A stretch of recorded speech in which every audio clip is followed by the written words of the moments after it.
everybody, it's WB back with you again. Today I've got an opportunity to do an unboxing of a Yugo M70 B1 purchased from Classic Firearms. This is what she looks like right here. What I wanted to do real quickly is to show you everything that came with the package as it shipped, as well as just give you some quick thoughts off the top of my head from my initial impressions. I have a couple of points of reference that I'll be making comparisons to.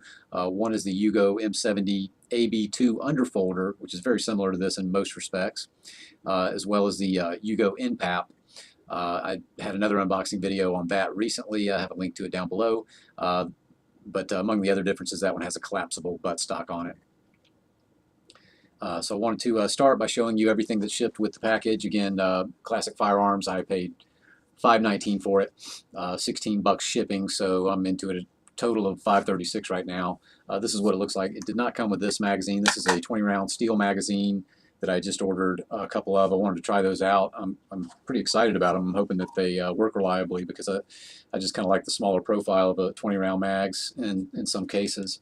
But as this shipped, came in a plain brown unmarked box, and came with a nice cleaning kit. Looks unused. Looks brand new almost. Came with a new Tapco polymer magazine packaged in the bubble wrap, and one Yugoslavian steel bolt hold open magazine. It is coated in a thick layer of Cosmo, so my family will get the pleasure of smelling that boiling off this evening as I clean this thing up. But it looks like it's in excellent condition. Very little, no rust at all. Very little wear on the finish. So just some quick thoughts on this particular M70 B1. I want to back up a little bit and say that that I own several Century builds. Had heard and read some bad things about Century over the years. I think a lot of that hopefully might have been in their past, but I've really never had a bad experience with a Century product. Never had any canted sights. Never had problems with poor workmanship as far as the riveting, as far as everything lining up. Everything that I've purchased that has been put together by them has been top notch. Again, I have had no complaints with any of the Century built products. So anyway, a little run through on this one. As you can see, it has the all black synthetic polymer furniture. You know, nothing surprising there. Really no frills, nothing fancy about this. But it just basically gives the impression of very solid, you know, almost menacing looking military style AK-47. A couple of the differences I had mentioned I'd be pointing out. This one does have the bulged receiver, the reinforced trunnion here, 1.5 millimeter. The receiver and the barrel are manufactured by Century, made in America, manufactured by Century. In moving towards the front, we do, of course, see the flip-up grenade sights on here. And in addition to that, this, as well as the AB2 underfolder, have some flip-up sights intended for nighttime use. They would have at one time been filled with tritium. Most likely, as they're imported, they do not have that. But the sights are still in place there. So again, in comparison with the others, the other thing I wanted to make note of is the safety on the NPAP that I mentioned earlier. Does have a hold open feature, does have a notch in the safety that will hold the bolt open. This one does not. But for some reason, the bolt action on this one is much smoother. This thing's smooth as silk compared to the NPAP. The NPAP is really requiring of a lot of force to get that bolt to move backwards, and when doing so, it doesn't work very smoothly.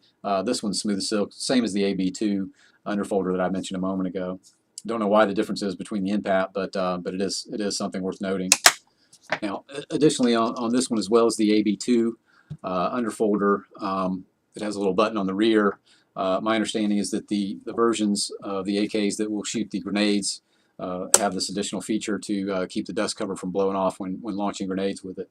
But as you push the spring forward and hold the button in, it will basically lock into place there and allow you to lift the dust cover right off. And same with putting it back on, as long as you get it lined up right and get it in place properly, which isn't always easy to do. But as soon as you got it lined up, all you got to do is just pop that button and it locks into place. My original thoughts when I decided to purchase this rifle. Number one, price consideration was huge.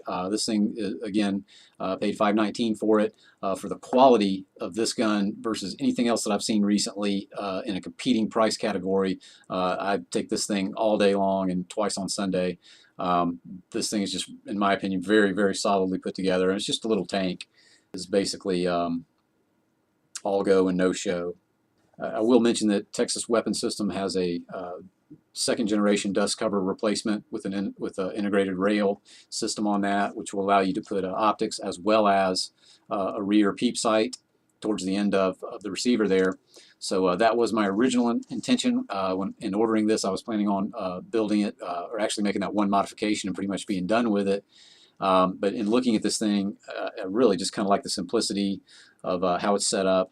Really like everything about it, with the exception that it lacks the ability to mount the optics. Now the end cap that I mentioned earlier does have the side rail, so you can slide optics on there.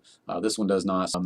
I think making that one modification would really relieve any shortcoming this thing would have. And also wanted to mention really quickly that Hogue actually has some handguards available for the Yugo models that look pretty interesting. They're kind of bulged at the bottom to give you a little bit more to hold on to on the bottom, and they also come with some slots built in to allow you to attach some rails to the front. That looked pretty interesting. I think I might give that a try. They're less than $50 for a set of those, and they come in a number of different colors. So anyway, I might try that out. But again, really like everything about this one, just the way it sits. And now that I see it, I'm really reconsidering all the modifications I was planning on making, and I might just have this as the one that I leave alone and keep it just like it was the day I bought it. So that's all I have for you today. I look forward to catching you on the next video. Appreciate you tuning in, and next time we'll be taking this thing out and testing it out, maybe testing some of these magazines, and I'll let you know how everything runs. And appreciate you tuning in. Catch you on the next video.